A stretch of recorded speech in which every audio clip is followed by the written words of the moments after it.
Hello friends, बाबा ज्ञान classes के YouTube channel पर आपका फिर से स्वागत है। तो जैसा कि आप जानते हैं कि हम पिछले कुछ दिनों से सूरदास द्वारा रचित भ्रमर गीत से चयनित कुछ विशेष पदों के बारे में चर्चा कर रहे थे। भाग 1 व 2 में हमने सूरदास के कुछ पदों के बारे में जाना। यदि आपने वो पदों के बारे में नहीं देखा तो देख लेना, लिंक डिस्क्रिप्शन में है। आज हम सूरदास के बाकी के बचे हुए पदों के बारे में चर्चा करेंगे, जिसका आज भाग 3 है। तो बिना देरी के वीडियो को शुरू करते हैं। उससे पहले यदि आप हमारे चैनल पर नए हो तो चैनल को सब्सक्राइब करें और बेल आइकन को दबा लें, जिससे हमारे आने वाली वीडियो की हर नोटिफिकेशन आपको तुरंत मिले। तो बिना देरी के वीडियो को शुरू करते हैं।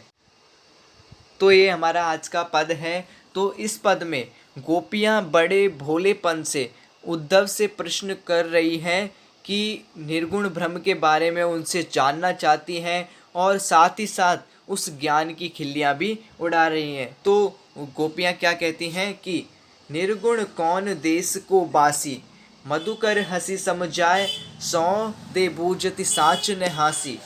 को है जनक जननी को कहियत, कौन नारी को दासी। कैसो बरन भेष है कैसो केही रस में अभिलाषी। पावे गो पुनि कियो आपनो जोरे, कै गो गासी। सुनत मौन हवे रहो ठगो, सो सूर सबे मति नासी। तो सबसे पहले हम शब्दार्थों को देख लेते हैं। तो हमारा सबसे पहले है कि निर्गुण निर्गुण निर्गुण ब्रह्म।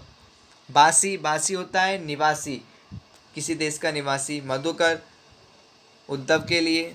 हंसी समझाए समझा दीजिए। बूझती जानना, साच सच्ची। हासी हंसो मत। जनक पिता, जननी माता, नारी पत्नी, दासी सेविका। बरन रंग वेशभूषा। भेष किस प्रकार का भेष है। अभिलाषी इच्छा करता है।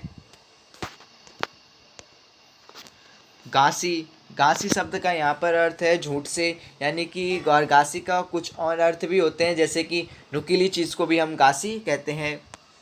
सुनत सुनते ही। मौन चुप। ठग्यो ठगासा। मति बुद्धि। नासी नष्ट हो गई। तो इस पद में गोपियाँ उद्धव से क्या कहती हैं कि गोपियाँ कहती हैं कि निर्गुण कौन देश को बासी, कि हे उद्धव जी, कि निर्गुण ब्रह्म का पूरा परिचय पूछते हुए कहती हैं कि हे उद्धव जी, ये निर्गुण जो है वो किस देश का निवासी है, अर्थात ये कहाँ का रहने वाला है, जरा हमें भी तो बता दीजिए। आगे क्या कहती हैं कि मधुकर हंसी समझाए, कि हे उद्धव जी, हंसो मत, हमें समझा दो। सौ दे बूझति साच। तो यहाँ पर सौ दे बूझति साच के दो अर्थ निकलते हैं। एक अर्थ ये हो सकता है कि उद्धव, हम तुमसे कसम देते हैं कि तुम हमें सच सच बताना और हमारे साथ कभी मजाक मत करना। और दूसरा अर्थ तो ये हो सकता है कि हम तुमसे कसम लेते हैं कि जो भी हम ये बातें तुमसे पूछ रहे हैं वो हम सच में तुमसे ही पूछना चाहते हैं और हम तुम्हारा मजाक नहीं उड़ाना चाहते। क्योंकि पिछले कुछ पदों में हमने देखा कि गोपियाँ इतनी देर से गोपियाँ उद्धव का मजाक ही बना रही है, कभी उन्हें उलाना देती है, कभी उन पर व्यंग कसती है। तो इस प्रकार यहाँ पर इसके दो अर्थ हो सकते हैं। तो यहाँ पर कहती हैं कि हमें सच सच बता दो। ने हासी हंसो मत। को है जनक, कि इसका पिता कौन है। जननी को कहियत, और इसकी माता कौन है। को नारी, कौन इसकी पत्नी है। को दासी, और कौन इसकी दासी यथा सेविका है। कैसो वर्ण, किस प्रकार का वर्ण है। भेष है कैसो, और किस प्रकार की वेशभूषा है इसकी। के ही रस में अभिलाषी, और किस रस में ये ज़्यादा अभिलाषा रखता है, अपनी इच्छा रखता है। तो यहाँ पर जो भी किस शब्द के लिए आया है वो उद्धव के निर्गुण ब्रह्म के लिए आया है।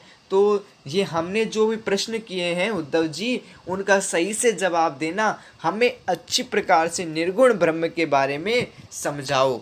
ये गोपियाँ उद्धव जी से कहती हैं। आगे क्या कहती हैं कि पावे गो पुनि कियो आपनो जोरे, कहे गो घासी। अब गोपियाँ उद्धव से कहती हैं कि यदि तुमने हमसे झूठ कहा तो तुम्हें उसका फल अवश्य ही भोगना पड़ेगा, उसका फल तुम्हें अवश्य प्राप्त होगा। सुनतई मौन हैव रहो ठगोसो।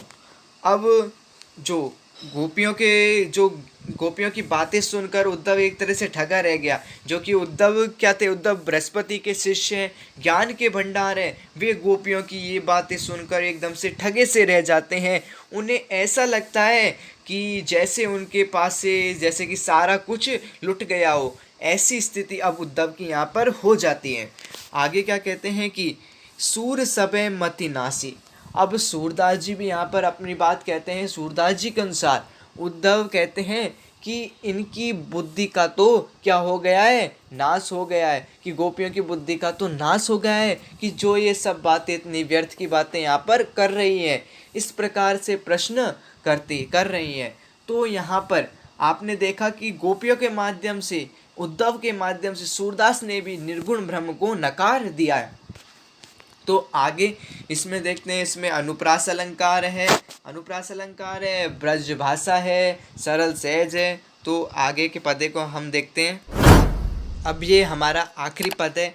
तो आप इस पद में देख सकते हैं कि गोपियों की विरह का यहाँ पर मार्मिक चित्रण प्रस्तुत किया गया है। गोपियाँ अपने विरह की व्यथा को बता रही हैं और ये बताती हैं कि जो वस्तुएं उन्हें बचपन में या जब कृष्ण यहाँ पर थे, जब उन्हें संयोग के समय सुख कर प्रतीत हो रहे थे, उन्हें सुख का आनंद महसूस करा रही थी, आज वे विरह के समय, यानी कि जब आप यहाँ पर निर्गुण ब्रह्म का उपदेश दे रहे हो और यहाँ पर हमारे पास विरह का समय है, जो इस अवस्था में उन्हें दुख कर और कष्ट दे रहे हैं, ऐसा वे गोपियाँ इस पद के माध्यम से कहती हैं। तो गोपियाँ क्या कहती है? गोपियाँ कहती हैं कि बिन गोपाल बरन भई कूंजे, तब ये लता लगती अति शीतल, अब भई विषम ज्वाल की पूंजे, वृथा बहती जमुना खग बोलत, वृथा कमल फूले अली गूंजे, पवन पानी घनसार संजीवनी, दधि सुत किरण भानु भई भूंजे, ए ऊदो कई माधव सो, वीरन कदन करी मारत लुंजे, सूरदास प्रभु को मग जोवत, अखियां बही भरन जो लुंजे। सबसे पहले हम शब्दार्थों को देख लेते हैं।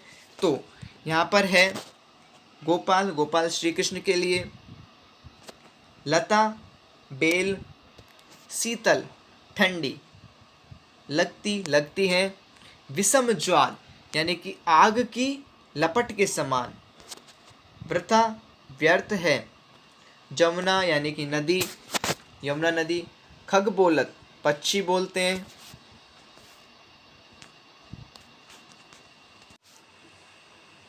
बैरनी शत्रु यहाँ पर कष्टदायक है जो भी है, और कुंजे अर्थात कुंजे का मतलब होता है एक तरह से वृक्षों का समूह या लताओं का समूह, और गूंजे अर्थात गुंजार होना। और आगे है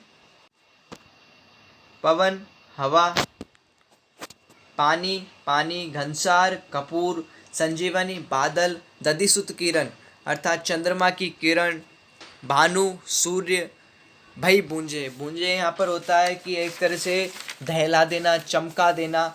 और हे उद्धव कदन का अर्थ होता है कि एक तरह से छुरी छोटा चाकू, लुंजे अर्थात लंगड़ा यानी कि यहाँ पर असक्त, एक तरह से असक्त। सूरदास जी, प्रभु यहाँ पर श्री कृष्ण के लिए आया है, अखियाँ आँखें, मग रास्ता, गुंजे एक तरह से फल होता है, गुंजा फल। तो यहाँ पर अत्यधिक दुखी होकर गोपियाँ उद्धव को बता रही हैं कि बिन गोपाल बरन भई कुंजी, कि श्री कृष्ण के वियोग में उनका जीवन एक बिल्कुल कष्टमय हो गया है कि श्री कृष्ण के साथ तब ये लता लगती अति शीतल, कि श्री कृष्ण के साथ जब जिन कुंजों में वे विहार करती थी, तब वो लताएं उन्हें इतनी अत्यधिक शीतलता प्रदान करती थी। अब भई विषम ज्वाल की पूंजे, लेकिन अब वे ही लताएं उन्हें आग के तरह, आग की लपटों की तरह एकदम से क्या कर रही है, जलाने वाली प्रतीत हो रही हैं। वृथा बहती जमुना, और यमुना नदी का बहना, खग बोलत और पक्षियों का बोलना उन्हें व्यर्थ सा लग रहा है। वृथा कमल फूले अली गुंजे, और पुष्पों पर, फूलों पर भौरों की गुंजार उन्हें व्यर्थ लग रही है। पवन पानी घन सार संजीवनी, दधिसुत किरण भानु भई मुंजे। तो वायु, हवा, हवा, पानी, कपूर, बादल और चंद्रमा की ये किरणें, ये जो चंद्रमा की ये किरणें हैं जो उन्हें शीतलता प्रदान करती थी, वे वस्तुएं आज उन्हें सूर्य के समान जलाने वाली प्रतीत हो रही है। ए ऊ दो कही यो माधव सो, विरह कदन करी नारत लूंजे, मारत लूंजे। अब यहाँ पर वो ये उद्धव से कहते हैं, गोपियाँ कहते हैं कि हे उद्धव, श्री कृष्ण से जाकर कहना कि, श्री कृष्ण से जाकर कहना कि उनके वियोग ने हमें बिल्कुल हमारे प्राणन तक, हमारे प्राण जब तक नहीं निकल जाते, इतना कष्ट देकर उन्हें विकलांग, एक तरह से लंगड़ा, अशक्त बना दिया है। सूरदास प्रभु मग जोवत, अखियाँ बही बरन जो लूंजे। अब सूरदास जी कहते हैं कि हे प्रभु, कि उनका, कि गोपियों ने उनका, श्री कृष्ण का जो रास्ता है उसको एकटक निगाहों से देखा है, तो एकटक निगाहों से देखने के कारण उनकी आंखें भी कैसे हो गई है, गुंजा फल, एक गुंजा फल होता है जो बिल्कुल लाल रंग का होता है, तो गुंजा फल के समान उनकी आंखें लाल हो गई है। श्री कृष्ण सूरदास जी कहते हैं कि गोपियों की आंखें इस प्रकार हो गई हैं कि वे गुंजा फल के समान प्रतीत हो रही है। तो यहाँ पर भी गोपियों की विरह का मार्मिक वर्णन हुआ है। और विशेष की बात करें तो यहाँ पर भाषा सरल, सहज, मधुर है और अनुप्रास अलंकार है। खास तौर से भानु भई बुंजे में अनुप्रास अलंकार है, भय वर्ण की आवृत्ति हुई है इस कारण। तो इस पद में हमने श्री कृष्ण सूरदास द्वारा रचित भ्रमर गीत से चयनित कुछ विशेष पदों के बारे में चर्चा की है। तो इस पाठ के हमारे यहाँ पर समाप्त होता है। अगले वीडियो में मिलते हैं अगले चैप्टर के साथ। तो तब तक हमारे चैनल को सब्सक्राइब करें और बेल आइकन को दबा लें। धन्यवाद।